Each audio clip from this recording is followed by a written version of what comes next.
കുമ്പ എങ്ങനെ കുറച്ച് ചായയോടെയൊക്കെ നിർത്തിയോന്ന്.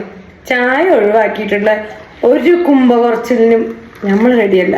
വൈകുന്നേരത്തെ ചോറ് ഉപേക്ഷിച്ചു, പിന്നെ മധുരവും കമ്മിയാക്കി. പക്ഷെ മധുരയ്ക്ക് നല്ല ഇഷ്ടമാണ്. അതുകൊണ്ട് തന്നെ ഞാനിങ്ങനെ തേൻ കഴിക്കലുണ്ട്. തേനാകുമ്പോ ഹെൽത്തി ആണല്ലോ. അപ്പൊ ഈ തേനില് നമ്മളെ വീട്ടിലുള്ള വല്ല ഡ്രൈ ഫ്രൂട്ട്സോ നട്ട്സോ എന്തെങ്കിലുമൊക്കെ ഇട്ടിട്ട് ഇങ്ങനെ കഴിക്കുക. അതാകുമ്പോ മധുരം കഴിച്ചതിന് മധുരവുമായി ഹെൽത്തിയായി. സെപ്പറേറ്റ് തേന് മേടിച്ച് നമ്മൾ കുറെ അധികം നട്ട്സ് എല്ലാം മേടിച്ച് അത് മിക്സ് ആക്കി കഴിക്കുന്നേക്കാളും ബെറ്റർ ഒരു ഓപ്ഷൻ പറയട്ടെ. ഞാൻ ട്രാവല്ല എന്നുള്ള ഇൻസ്റ്റാ പേജിൽ കയറുക, ഒരു ഹണി ഡിപ്പ് ബോട്ടിൽ അങ്ങോട്ട് ഓർഡർ. ഈ ഒരു ഹണി ഡിപ്പ് ബോട്ടിൽ വന്നിട്ട് ഹണി മാത്രമല്ല ഉള്ളത്, എക്സ്ട്രാ ഇത്തിരി കൂടി മധുരം കൂട്ടാൻ നമ്മുടെ ഈന്തപ്പഴം, അതാണെങ്കിൽ നല്ല ഹെൽത്തി ആണല്ലോ. പിന്നെ 12 ഐറ്റം സീഡ്സ് വരുന്നുണ്ട്. നട്ട്സും ഡ്രൈ ഫ്രൂട്ട്സും എല്ലാം കൂടി ആ നല്ല തേനിൽ ഇങ്ങനെ ഡിപ്പ് ചെയ്ത് വെച്ചിട്ട് അതിന്റെ ഒരു കറക്റ്റ് പീരീഡ് ആയി കഴിഞ്ഞിട്ട് അത് നമ്മുടെ കയ്യിൽ എത്തിയിട്ട് നമ്മൾ കഴിക്കുമ്പോഴത്തേക്കും ഇത് വെറും ടേസ്റ്റിന് മാത്രമല്ല നല്ല ഹെൽത്തി ആയിട്ടുള്ള ഒരു ഐറ്റം ആണ് കേട്ടോ. ഡെയിലി നമുക്ക് ഇതൊരു 2 ടീസ്പൂൺ വരെ കഴിക്കാവുന്നതാണ്. ഞാൻ എന്റെ ഹെൽത്ത് ഒന്ന് ആരോഗ്യപരമാക്കി തടിയൊക്കെ കുറച്ച് ഇത്തിരി കൂടി ഭംഗിയൊക്കെ ഒന്ന് കൂട്ടാനാണ് നിൽക്കുന്ന വെച്ചാല് നമ്മുടെ ആദ്യം ജിമ്മിന് വേണ്ടിയിട്ടാണ്. വലിയ ബോഡി ബിൽഡർ ഒക്കെ ആവണം എന്നാണല്ലോ അവന്റെ എയിം. ഹെൽത്തി ആയിട്ടുള്ള